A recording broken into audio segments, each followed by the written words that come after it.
Hello, everyone. So this is our final week, our final homework week. I'm gonna miss school so much. But anyway, enough sentimentals behind. I have, of course, my laptop in front of me. My phone's on the charger, so we're only, working with this amount of room.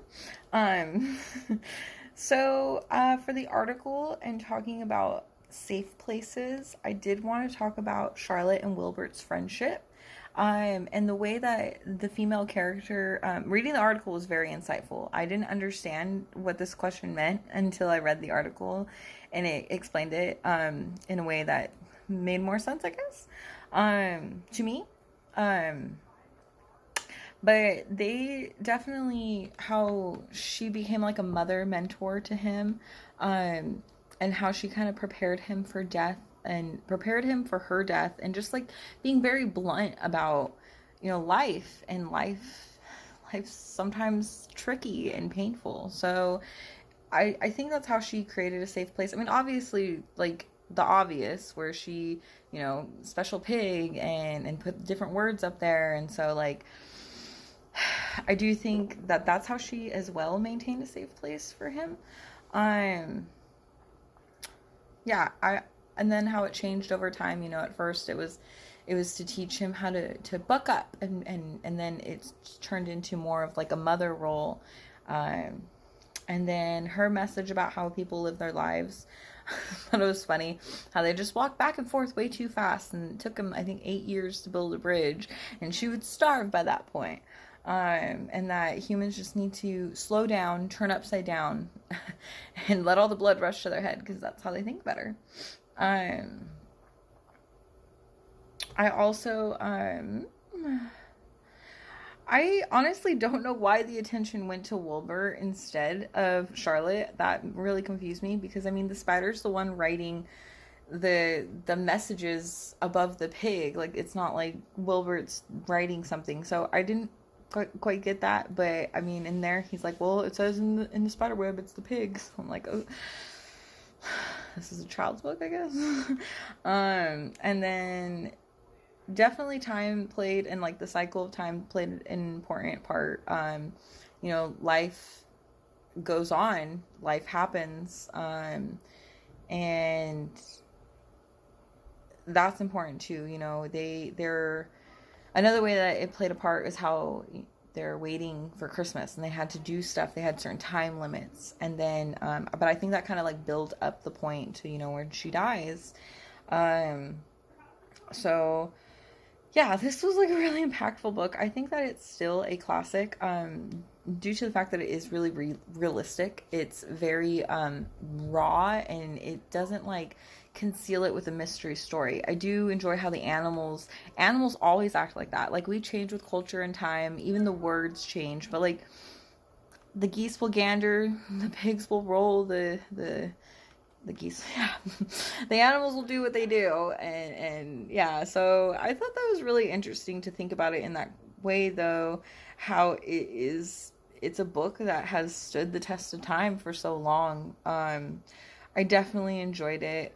I really enjoyed Harriet the Spy, but I think this is a good book that also stands the test of time and reaches more people than Harriet, because Harriet, I think, definitely reaches that like inner feminist woman, little girl, not wanting to, follow social constructs type thing. This is more an all over concept. Everybody needs a mom, everybody needs a safe place they can go. Um, and then for the Captain Underpants, so I used to be married, and my stepson, I don't know what you call, he really, really loved the Captain Underpants books, and he really liked the pictures and stuff and the silly stuff like bookers and underpants and like, can't remember the other silly words, but I think that is a big reason why like some parents don't like it. They don't like their kid to come out and be like, I'm Mr. Booger Pants, or because it's just inappropriate. And then even in the book, it's like, oh, parents hate it when kids are having fun, and I'm sure that could offend some parents. I get I would be like, excuse me, child, to one of my kids if they told me that. Because, you know, you're a parent, you get frustrated, you yell at your kid, and you are personally probably reading too much into a child's book, something that they can relate to. Um, but yeah, so I thought that was interesting that they were a banned book, but I guess it makes more sense than other books on that list. And then for my essay two, I'll be working on The Giver. I think Lois Lowry is a phenomenal writer. I enjoy her books this summer. I'm actually going to go back and read her other three books that do have to do oh my god, I'm so sorry. I thought I put my phone on mute. So I am going to go back and read her books because she's a phenomenal author. I think her writing for The Giver was really well done, and I see some of the challenged reasons for the book, and it's super interesting. It's about a dystopia, and yeah, I'm really excited to write about this. I think the book challenges ideals. It does talk about euthanasia of children, and older people, but it also has to deal with going too far in an ideology and the implications of that, and how that can be harmful no matter which side you're going on, if you're going for more liberties or if you're going for more sameness. So I think it's an intriguing book. I'm excited to write on it. I'm very sad that the semester's ending, but I hope you all have a wonderful summer, and I hope we can come out of this quarantine healthy and hopefully not as divided as the internet makes it seem.